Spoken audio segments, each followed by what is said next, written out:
ऐसे करके। Hello student, स्वागत है आपका आरके स्टडी प्लैनेट में। पिछले वीडियो में हम लोगों ने अम्ल के बारे में पढ़ा था, अम्ल के भौतिक गुणधर्म और अम्ल के रासायनिक गुणधर्म के बारे में पढ़ा था। उसके बाद हम लोगों ने पीएच वैल्यू के बारे में पढ़ा था कि क्या होता है पीएच मान क्या होता है, ठीक है, पीएच स्केल क्या होता है, इसकी खोज किसने की थी। फिर हम लोगों ने क्षारक के बारे में पढ़ रखा है, क्षारक के रासायनिक गुणधर्म, क्षारक के भौतिक गुणधर्म, क्षारक क्या होता है, ठीक है, उसके बारे में हम लोगों ने पढ़ लिया था। तो यह चैप्टर जो है अम्ल, क्षारक और लवण, तो इसमें हम लोगों ने अम्ल के बारे में पढ़ लिया है और क्षारक के बारे में पढ़ लिया है। तो आइए अब हम लोग पढ़ते हैं लवण के बारे में, ठीक है। तो देखिए अभी हम लोग पढ़ रहे हैं लवण के बारे में। तो लवण हम लोगों ने पहले ही पढ़ा है कि लवण किसे कहते हैं। लवण जब अम्ल और क्षारक दोनों आपस में अभिक्रिया करता है तो उसके पश्चात जो हम लोगों को उत्पाद प्राप्त होता है वह लवण प्राप्त होता है, ठीक है। देखिए हम लोगों ने यहाँ पे एक एग्जांपल लिया है, यहाँ पे है HCl जो कि एक अम्ल है, ठीक है। HCl यहाँ पे देखिएगा तो HCl एक अम्ल है और यहाँ पे सोडियम हाइड्रोक्साइड यहाँ पे क्या है, एक क्षारक है, ठीक है। देखिए तो ये हाइड्रोक्लोरिक अम्ल हो गया और ये हो गया सोडियम हाइड्रोक्साइड, ठीक है। तो ये अम्ल है, हाइड्रोक्लोरिक अम्ल है जो कि एक प्रबल अम्ल है। इसका अगर पीएच मान देखें तो 1 के आसपास होता है, ठीक है। उसके बाद यहाँ पे देखिएगा सोडियम हाइड्रोक्साइड, तो सोडियम हाइड्रोक्साइड एक प्रबल क्षारक है जिसका मान पीएच वैल्यू में लगभग 14 के आसपास होता है, ठीक है। तो यहाँ पे जब दोनों आपस में अभिक्रिया करते हैं तो उसके बाद हम लोगों को यहाँ पे क्या होता है, देखिए ये सोडियम जो है वो क्लोरीन के साथ अभिक्रिया करके यहाँ पे सोडियम क्लोराइड बना लेता है और यहाँ पे जल जो है बनता है। तो देखिए यहाँ पे कि सोडियम क्लोराइड, ठीक है, सोडियम क्लोराइड को हम लोग साधारण नमक भी बोलते हैं, जिसको हम लोग दैनिक जीवन में अपने भोजन में स्वाद बढ़ाने के लिए हम लोग उसका उपयोग करते हैं। तो देखिए ये क्या है, सोडियम क्लोराइड है, ठीक है। सोडियम क्लोराइड क्या है, ये लवण है। तो देखा आप लोगों ने कि लवण हम लोग कैसे प्राप्त करते हैं, ठीक है। तो जब हम लोग लवण के बारे में पढ़ेंगे, ठीक है, तो लवण में हम लोग क्या लिखेंगे कि जब अम्ल और क्षारक की अभिक्रिया होती है, जब अम्ल और क्षारक की अभिक्रिया होती है तो फल स्वरूप हमें लवण और जल प्राप्त होता है, ठीक है। और इस अभिक्रिया को हम लोग एक और नाम से भी जानते हैं, वह नाम क्या है, उदासीनीकरण अभिक्रिया, ठीक है। प्रश्न पूछा जाता है कि उदासीनीकरण अभिक्रिया किसे कहते हैं। तो उदासीनीकरण अभिक्रिया क्या है कि जब अम्ल और क्षारक दोनों आपस में अभिक्रिया करता है तो उसके पश्चात हम लोग को फलस्वरूप लवण और जल प्राप्त होता है, ठीक है। तो देखिए ये प्रबल अम्ल था, ये प्रबल क्षारक था, दोनों आपस में अभिक्रिया करके लवण और जल बना लिया। तो यहाँ पे इसका गुणधर्म जो है, यहाँ पे सोडियम क्लोराइड का एक अलग गुणधर्म हो गया, ना ही ये अम्ल रहा और ना ही क्षारक हो गया, ठीक है। तो उत्पाद में हम लोगों को ये उत्पाद में जो हम लोग को प्राप्त हुआ सोडियम क्लोराइड या एक लवण है, ठीक है। अब हम लोग देखेंगे कि लवण के प्रकार, लवण जो होते हैं वो कितने प्रकार के होते हैं, ठीक है। देखिए लवण के प्रकार का हम लोग बात करें तो देखिए यहाँ पे सबसे हम लोग इसको 3 तरह से डिवाइड किए हैं। क्या है, यहाँ पे पहला है समान लवण। समान लवण किसे कहते हैं, ठीक है। देखिए यहाँ पे क्या है, समान लवण पहला है, दूसरा है अम्लीय लवण और तीसरा है क्षारीय लवण, ठीक है। तो हम लोग एक एक करके सारे को देखते हैं। देखिए सबसे पहले हम लोग देखेंगे समान लवण। समान लवण किसे कहते हैं, तो वे लवण जो अम्लीय हाइड्रोजन परमाणु या हाइड्रोक्सिल आयन से मुक्त होते हैं। मतलब कि यहाँ पे बात कहने का अर्थ यह है कि यहाँ पे जो भी लवण प्राप्त होगा ना तो उसमें हाइड्रोजन होगा। देखिए यहाँ पे हम लोगों ने उदाहरण के रूप में जो भी यहाँ पे लवण लिखा है ये सारे लवण हैं, ठीक है। तो इसमें आप देखिएगा कहीं पे भी हाइड्रोजन नहीं है, ठीक है। देखिए सोडियम सल्फेट यहाँ पे क्या हाइड्रोजन है, तो नहीं है। अभी यहाँ पे है कैल्शियम सल्फेट, क्या यहाँ पे हाइड्रोजन है, नहीं है, ठीक है। और ना ही हाइड्रोजन परमाणु नहीं होते हैं या फिर हाइड्रोक्सिल आयन भी नहीं होते हैं, क्या यहाँ पे OH है, तो नहीं है। तो इसलिए हम लोग बोलेंगे क्या कि यह जो लवण है वो समान लवण है। समान लवण किसको कहेंगे, जिसमें ना तो हाइड्रोजन आयन होगा, ना तो हाइड्रोजन परमाणु होगा, ना यहाँ पे हाइड्रोक्सिल आयन होगा, ठीक है। तो इस तरह के लवण को हम लोग क्या बोलेंगे, समान लवण, ठीक है। तो आइए अब हम लोग देखते हैं अम्लीय लवण। देखिए अम्लीय लवण में हम लोग देखेंगे कि उसमें क्या होगा। देखिए यहाँ पे एक एग्जाम्पल भी यहाँ पे लिखा हुआ है, यहाँ पे क्या है, हाइड्रोजन है, ठीक है। तो यहाँ पे हाइड्रोजन है तो अम्ल में हम लोग देखे थे, अम्ल की पहचान कैसे कर रहे थे हम लोग कि जहाँ पे हाइड्रोजन रहता है, ठीक है, जिस फॉर्मूले में, ठीक है, यहाँ पे देखिए हाइड्रोजन यहाँ पे है बीच में, ठीक है, तो यहाँ पे हाइड्रोजन जो है एक विस्थापनशील हाइड्रोजन है, ठीक है। तो अगर इसमें से हम लोग हाइड्रोजन को हम लोग बाहर निकालना चाहेंगे तो फिर से इसको अम्ल से अभिक्रिया कराएंगे तो यहाँ पे हाइड्रोजन बाहर आ जाएगा, ठीक है। इसलिए यहाँ पे हाइड्रोजन को हम लोग क्या बोलेंगे, यह एक विस्थापनशील हाइड्रोजन है। तो अम्लीय लवण में क्या होता है, हाइड्रोजन का होना जरूरी है, तो उसको हम लोग क्या बोलेंगे, अम्लीय लवण, ठीक है। अगला क्या है, क्षारीय लवण। तो क्षारीय लवण किसको कहेंगे, जिसमें देखिए क्षारक में हम लोग पढ़े थे जिसमें हाइड्रोक्सिल आयन रहता है, यानी कि यहाँ पे क्या है OH, ठीक है, हाइड्रोक्साइड आयन है यहाँ पे, देखिए यहाँ पे OH है, तो इसलिए हम लोग क्या बोलेंगे इसको, या जो लवण है वो क्या है, यहाँ पे क्षारीय लवण है, ठीक है। तो अगर आप लोगों ने अम्ल और क्षारक के बारे में नहीं देखा तो पहले जो वीडियो है इससे पहले का, उसमें आप देखिए जाके, तो वहां पे आपको उसके देखने के बाद यहाँ पे आपको अच्छे से समझ में आ जाएगा, ठीक है। तो चलिए अब हम लोग इसी को, ये दोनों पॉइंट को हम लोग यहाँ पे परिभाषा के रूप में लिख लेते। आइए हम लोग अम्लीय लवण के बारे में जानते हैं, ठीक है। सामान्य लवण के बारे में हमने पढ़ लिया है, आइए हम देखते हैं अम्लीय लवण। तो यहाँ पे अम्लीय लवण के बारे में अभी हमने पहले बात किया है कि वैसे लवण जिनमें एक या एक से अधिक स्थानांतरण योग, ठीक है, स्थानांतरण योग कहने का मतलब यह है कि उसमें जो भी हाइड्रोजन होगा, ठीक है, यानी कि यहाँ पे जो लवण दिया गया है सोडियम हाइड्रोजन कार्बोनेट है, सोडियम बाइकार्बोनेट भी इसे कहते हैं।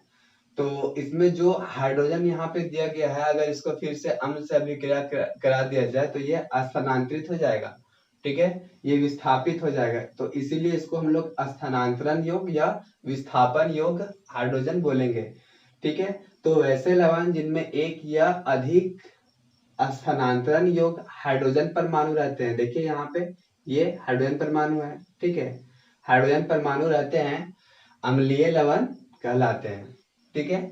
अगला हम लोग देखेंगे क्या, क्षारीय लवण। क्षारीय लवण किसे कहते हैं, ऐसे लवण जिनमें स्थानांतरण योग या फिर विस्थापनशील क्या होंगे, हाइड्रोक्साइड आयन होंगे, हाइड्रोक्साइड ऋण आयन उपस्थित रहते हैं, तो उन्हें हम लोग क्या कहते हैं, क्षारीय लवण कहते हैं, ठीक है। तो यहाँ पे उदाहरण में हम लोग यहाँ पे लिए हैं, देखिए यहाँ पे जो भी यहाँ पे लवण दिया गया है उसमें देखिए यहाँ पे हाइड्रोक्साइड आयन है, ठीक है।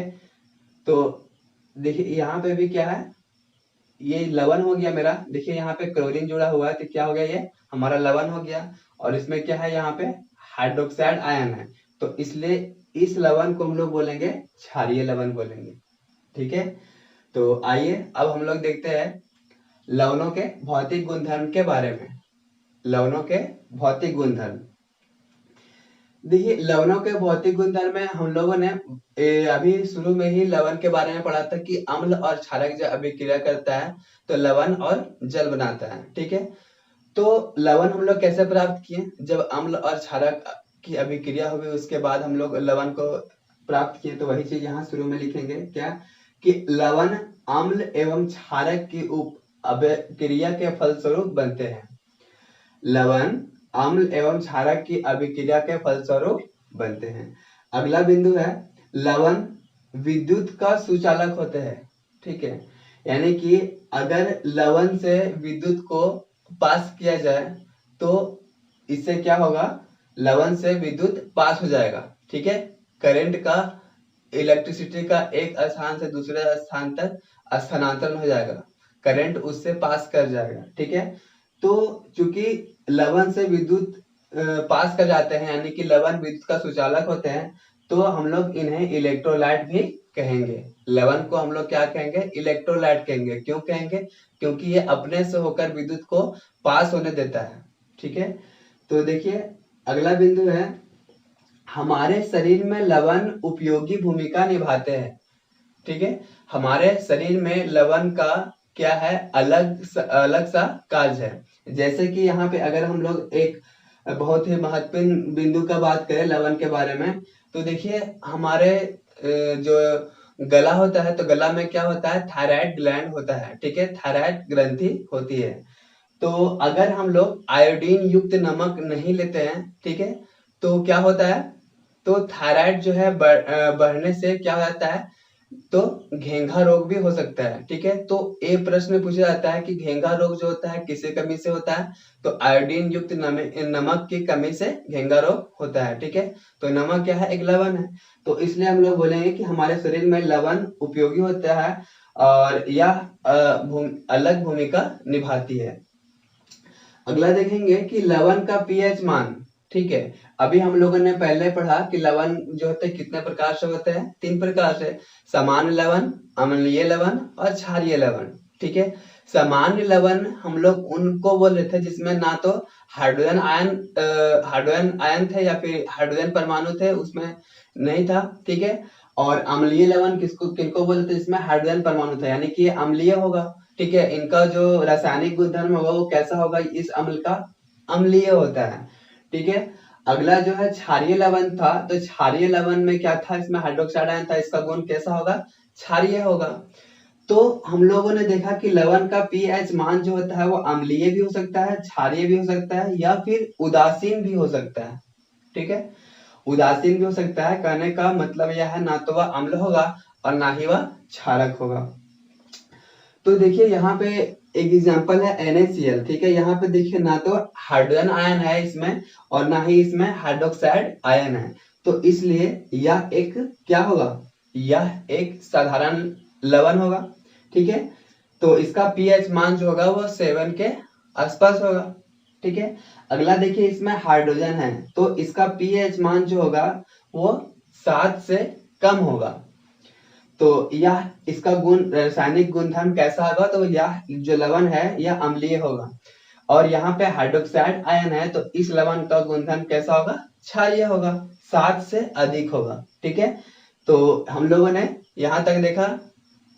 आइए अब हम लोग अगला बिंदु को देखते हैं। आइए अब हम लोग अगला बिंदु देखते हैं। अगला बिंदु है लवण एवं उनके उपयोग। ठीक है, अभी हम लोगों ने पढ़ा कि लवण कैसे बनता है और लवण कितने प्रकार के होते हैं। अब हम लोग पढ़ते हैं लवण एवं उनके उपयोग के बारे में कि लवण का क्या क्या उपयोग होता है।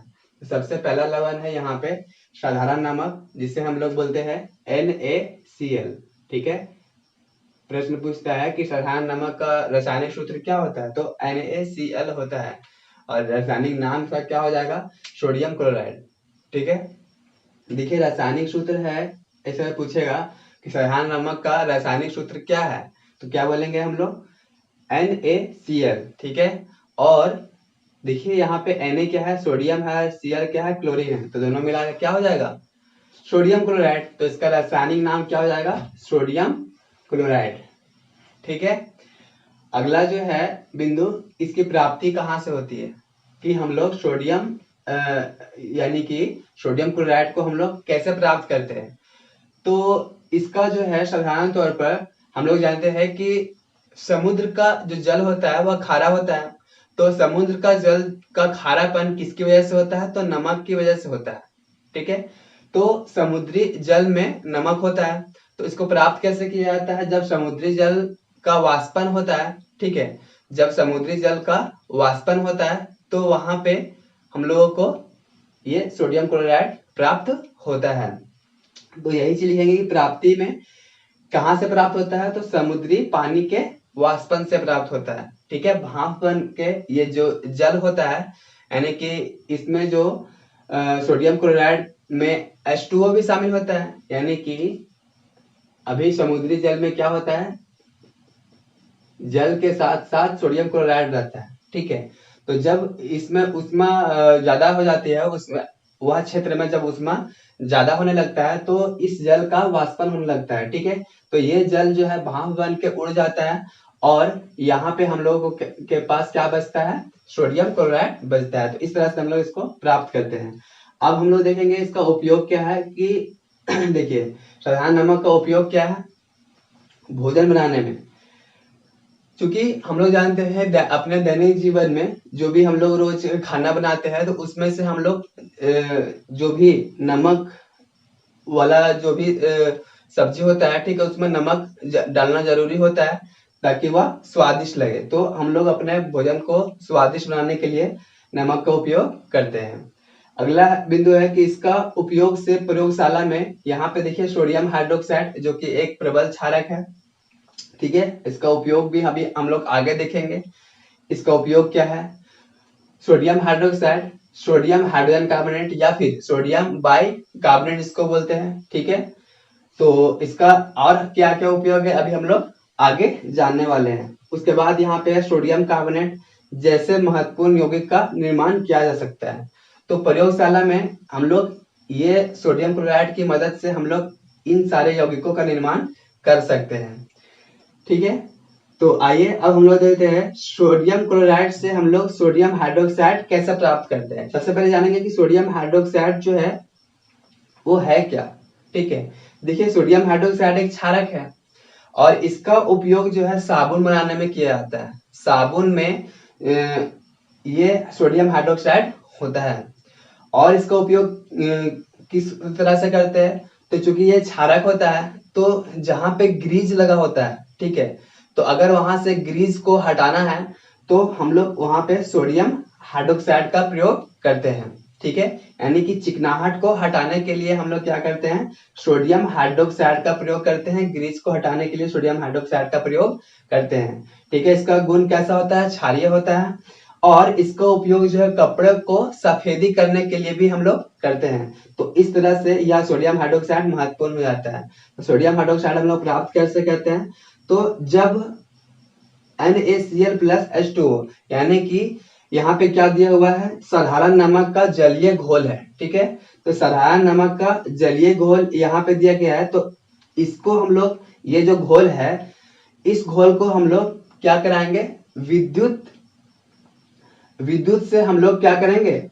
इसको अपघटन करवाएंगे, ठीक है। विद्युत अपघटन करवाएंगे तो विद्युत अपघटन प्रक्रिया होगी।